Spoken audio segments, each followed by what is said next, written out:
सुकन्या समृद्धि योजना बेटियों की शादी और उनकी पढ़ाई लिखाई के लिए शुरू की गई भारत सरकार की एक एम्बिशियस स्कीम अभी तक भारत के आम लोगों के बीच काफी मशहूर भी रही है। जबरदस्त लोगों का निवेश स्कीम के तहत हुआ है।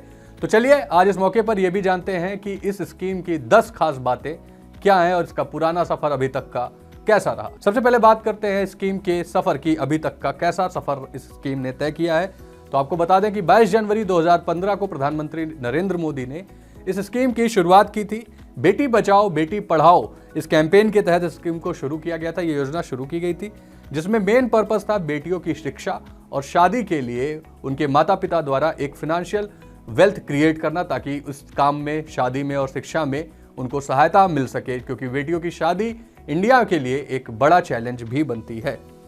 इसके पिछले 10 सालों में तकरीबन 4 करोड़ से भी ज्यादा खाते, अगर आंकड़ों की बात करें तो 4 करोड़ 10 लाख खाते खोले जा चुके हैं इस स्कीम के तहत, यानी कि बड़ी संख्या में निवेशक इसमें निवेश कर रहे हैं, क्योंकि ये एक सेफ इंस्ट्रूमेंट है इन्वेस्टमेंट का। इसमें आपको किसी भी तरीके का रिस्क इन्वॉल्व नहीं होता है।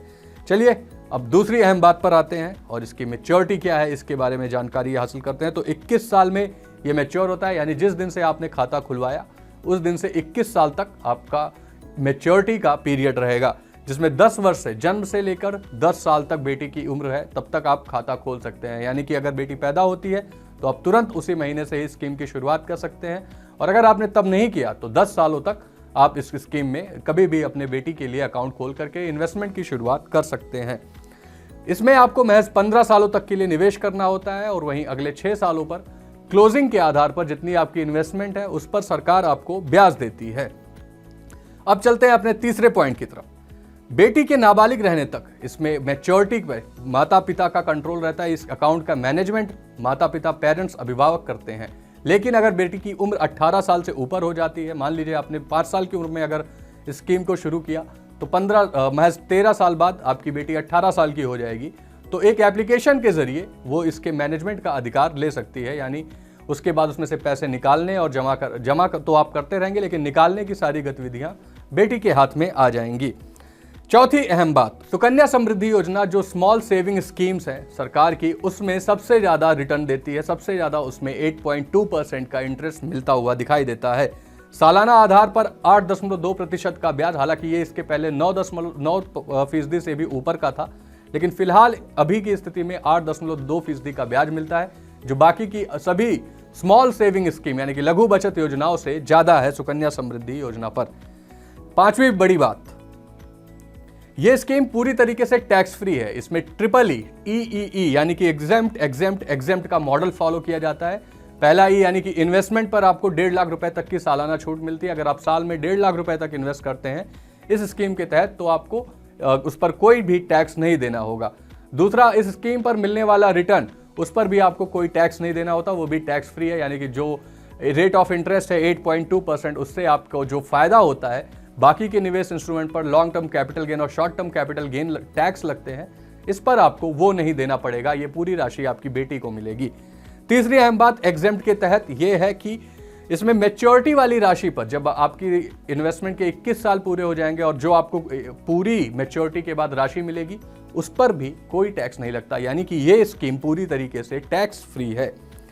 अब बढ़ते हैं अपनी छठवीं अहम बात पर। इसकी सबसे खास बात यह है कि इसमें माता पिता अपने बच्चों के लिए एक एक अकाउंट खोल सकते हैं। यानी कि माता अलग एक अकाउंट खोल सकती है और पिता एक अलग अकाउंट, यानी कि एक बेटी के लिए मैक्सिमम 2 अकाउंट खोलने की सुविधा फिलहाल एप्लीकेबल है। जुड़वा बच्चे होने पर या 2 से अधिक बच्चे एक साथ पैदा होने पर आप अपने अकाउंट्स को और भी ज्यादा बड़ा कर सकते हैं, यानी नंबर ऑफ अकाउंट्स को ज्यादा खोल सकते हैं। जन्म से मैच्योरिटी तक इसमें एक सबसे इंपॉर्टेंट क्लॉज जो है वो ये है कि जन्म से लेकर मैच्योरिटी तक, जब तक ये स्कीम मैच्योर नहीं हो जाती तब तक उस बेटी को देश का नागरिक होना, देश का निवासी होना अनिवार्य है। अब बढ़ते हैं अपनी 7वीं अहम बात की तरफ। इसमें पैसा निकाला कब कब जा सकता है, तो आपको बता दें कि स्पेशल कंडीशंस में ही आप इस स्कीम से पैसा निकाल सकते हैं। जैसे कि इस स्कीम का पर्पस है एजुकेशन, तो अगर बेटी को हायर एजुकेशन चाहिए उसके लिए उस समय आप इस स्कीम में निवेश की गई 50% तक की राशि को विड्रॉ कर सकते हैं। लेकिन उसके लिए 2 शर्तें हैं। पहली कि आपकी बेटी की उम्र 18 वर्ष या उससे अधिक होनी चाहिए, और दूसरी शर्त यह है कि आपकी बेटी को 10वीं पास होना जरूरी है, अनिवार्य है, 10वीं पास होना जरूरी है। इसके अलावा खाता धारक या अभिभावक की मृत्यु की स्थिति में भी मान लीजिए आपने अपनी बेटी का अकाउंट ओपन किया और अनफॉर्चुनेटली उसकी डेथ हो जाती है, तो उस केस में भी आप इसको बंद कर सकते हैं। और अगर अभिभावक की भी मृत्यु हो जाती है, तो यानी कि ऐसा बंदा जो फंड इन्वेस्ट कर रहा है उसकी डेथ हो जाती है, तो उस केस में भी इसको पहले निकाला जा सकता है, इस अकाउंट को बंद किया जा सकता है। इसके अलावा खाता धारक के गंभीर रूप से बीमार होने पर, जब वो जीवन और मृत्यु की लड़ाई में हो, ऐसी कोई बीमारी हो, उस केस में भी इलाज के लिए इससे 50% तक की राशि को निकाला जा सकता है। 8वीं अहम बात पर चलते हैं। इसमें इन्वेस्टमेंट की क्राइटेरियाज कितने हैं। 250 रुपए से आप अपने खाता इन्वेस्टमेंट की शुरुआत कर सकते हैं सुकन्या समृद्धि योजना के तहत, और मैक्सिमम 1.5 लाख रुपए तक आप इसमें इन्वेस्ट कर सकते हैं।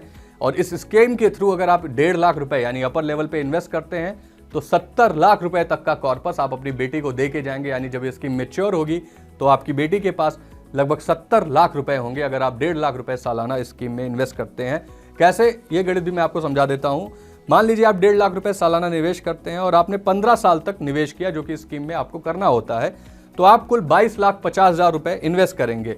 उसमें 21 साल की मैच्योरिटी कंप्लीट होने पर 8.2% रेट ऑफ इंटरेस्ट के हिसाब से आपको 69,27,578 रुपए मिलेंगे। यानी कि तकरीबन 70 लाख रुपए का कॉर्पस तैयार होगा। इसमें आपका फायदा होगा, यानी आपको टोटल इंटरेस्ट मिलेगा तकरीबन 46,77,578 रुपए। स्कीम में आपको 15 सालों तक निवेश करना होता है, बाकी के 6 सालों पर सरकार ब्याज देती है, जैसा कि मैंने पहले भी बताया। तो इसके तहत आपको 46,77,000 का फायदा होगा। आपको 70 लाख रुपए का कॉर्पस तैयार होता हुआ दिखाएगा। लेकिन हर सरकारी योजना की तरह इस योजना में भी कुछ कमियां हैं। तो हम अपने आखिरी के 2 पॉइंट में जो खास बातें आपको बता रहे हैं, उसमें इस योजना की कुछ कमियों के बारे में बात करते हैं। तो सबसे पहली कमी यह है कि इसमें 21 साल की जो लिमिट है, कैप लॉक इन जो 21 सालों का है। मान लीजिए आपकी बेटी 10 साल तक आप अकाउंट खुलवा सकते हैं। आपकी बेटी 10 साल की है, तो अगर आपने 10 साल की एज में अपना सुकन्या समृद्धि योजना का खाता खुलवाया, तो 31 साल जब आपकी बेटी की उम्र होगी तब तक आपको इसको फिल करना होगा। और 31 साल की उम्र में शिक्षा जैसे काफ़ी महत्वपूर्ण डिसीजन, और इंडिया में शादियां भी 31 साल से काफ़ी पहले लड़कियों की हो जाती हैं। ऐसे में इस स्कीम में ये एक बहुत बड़ी खामियां हैं इसकी, कि आपको 21 साल तक का लॉक इन है, आप 21 साल तक इसमें इन्वेस्ट करने रहते हैं। दूसरी सबसे बड़ी इसकी खामी है कि योजना का उद्देश्य महज शिक्षा व शादी ही है। यानी कि जब भी आप इस स्कीम में इन्वेस्ट करते हैं, सरकार ने भी इसी पर्पज से शुरू की थी कि लड़कियों की शिक्षा और लड़कियों की शादी में ही हेल्प हो सके। हालांकि इसके अलावा और भी कई इंपॉर्टेंट ज़रूरतें होती हैं, हायर एजुकेशन जैसी चीज़ें हैं, और भी कई सारी चीज़ें हैं जिसके लिए कभी भी आपको इस पैसों की ज़रूरत पड़ सकती है। तो इसमें और भी एस्पेक्ट्स को शामिल किया जाना चाहिए। मसलन रोज़गार को भी शामिल किया जाना चाहिए कि अगर रोज़गार के लिए बेटियों को इसकी ज़रूरत पड़ती है तो वो इससे भी पैसा निकाल ले, ऐसा कुछ एक्सपर्ट्स का मानना है। एक बड़ी कमी दादा दादी और नाना नानी, ग्रैंड पेरेंट्स को अकाउंट ना खोलने की अनुमति है।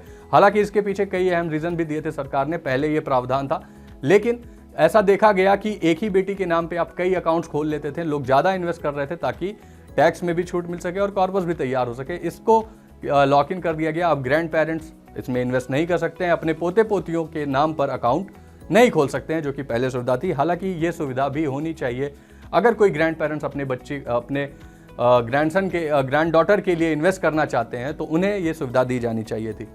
इस आखिरी अहम बात जान लेते हैं, 10वीं बात, जो कि भी कमियों से ही जुड़ी हुई है, और वो है 1.5 लाख रुपए का इन्वेस्टमेंट।